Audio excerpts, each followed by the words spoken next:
Welcome to Bible Tales Unfolded TV, where ancient stories come to life, and today we're starting with the very beginning of it all, the creation of the world. Before there were cities, oceans, or even time itself, there was God. But before we jump in, if you're enjoying this journey, don't forget to hit that subscribe button, give us a thumbs up, and feel free to share this video with friends who love a good story. And of course, drop a comment below and let us know what part of the creation story amazed you the most. The void. It all started in the beginning, a place of complete silence. No sound, no light, no life. The earth was formless and darkness covered the deep, endless void. But then, God spoke.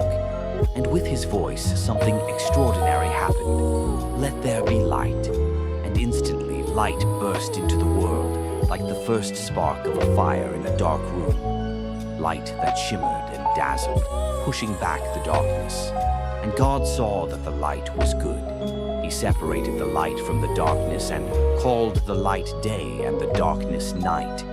Evening came, morning followed. And just like that, the first day of creation began and ended. Day 2, the sky. On the second day, God spoke again. This time he said, "Let there be a space between the waters, to separate water from water." And so it was. God made the sky, an incredible vast dome, stretching over everything, separating the waters below from the heavens above. He called this space heaven. The sky filled with soft clouds and breezes began to dance in the air. It was peaceful, it was beautiful, and everything felt like it had purpose. Evening came, morning followed, and just like that, the second day was complete.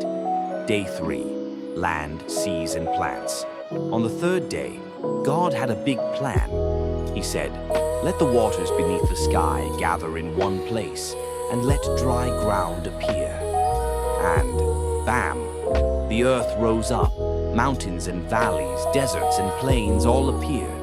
The seas gathered in their places, and dry land spread out across the world. God looked at this new land and said, "It is good."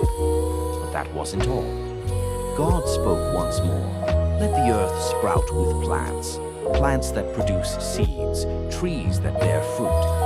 And with that, the earth was covered in a blanket of green. Tall trees, blooming flowers, and fields of grass swayed gently in the breeze. The world was now alive with plants of all kinds.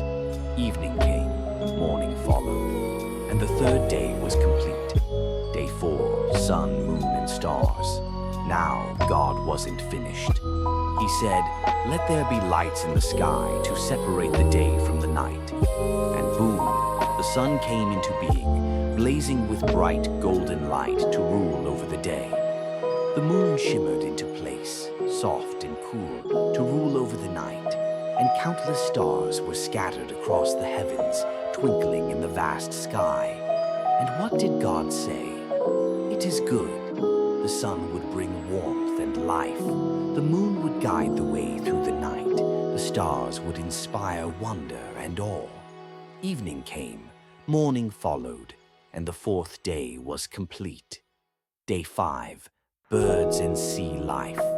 On the 5th day, God turned his attention to the sky and the oceans.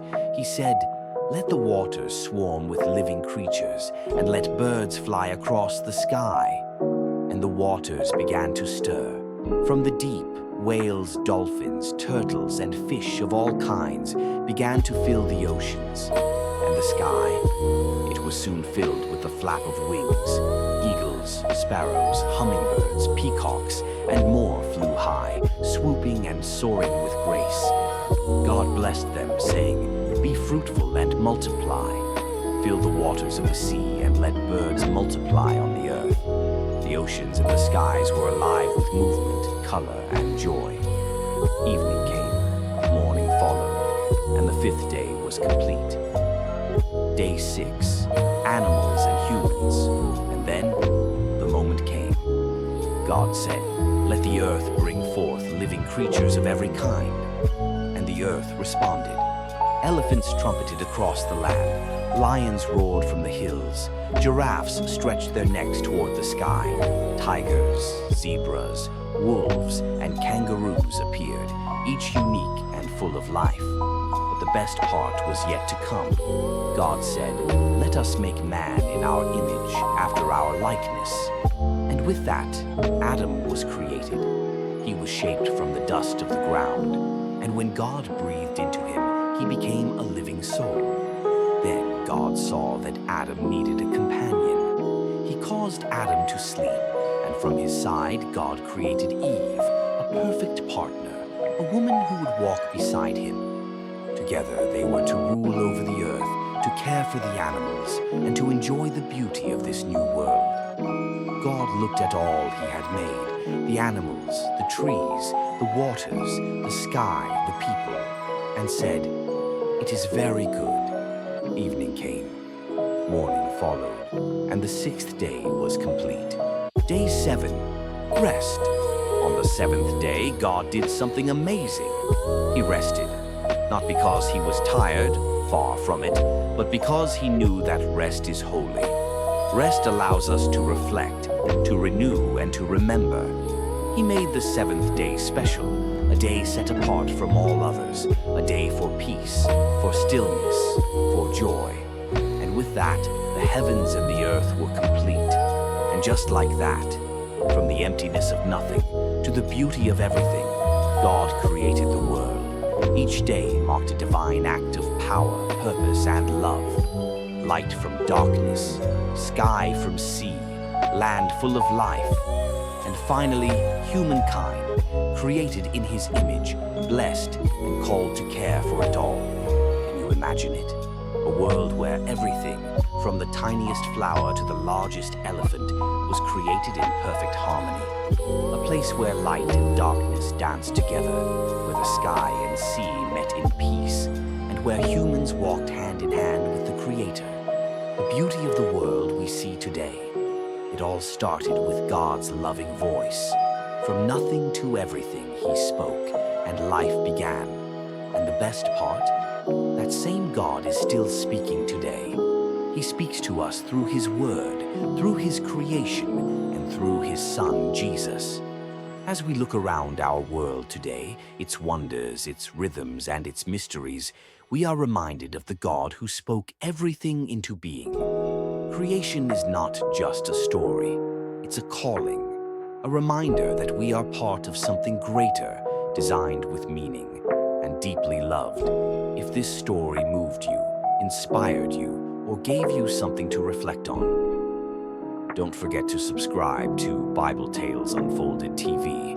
Drop a comment below on what day of creation fascinated you most. Like this video to support more content like this, and share it with someone who needs a moment of wonder today. There's more to unfold, more ancient stories to uncover, more wisdom to explore, and more of God's mystery to walk through, one tale at a time. Until next time, stay curious, stay blessed, and keep the word alive. Bible Tales Unfolded TV, where the past speaks to the present.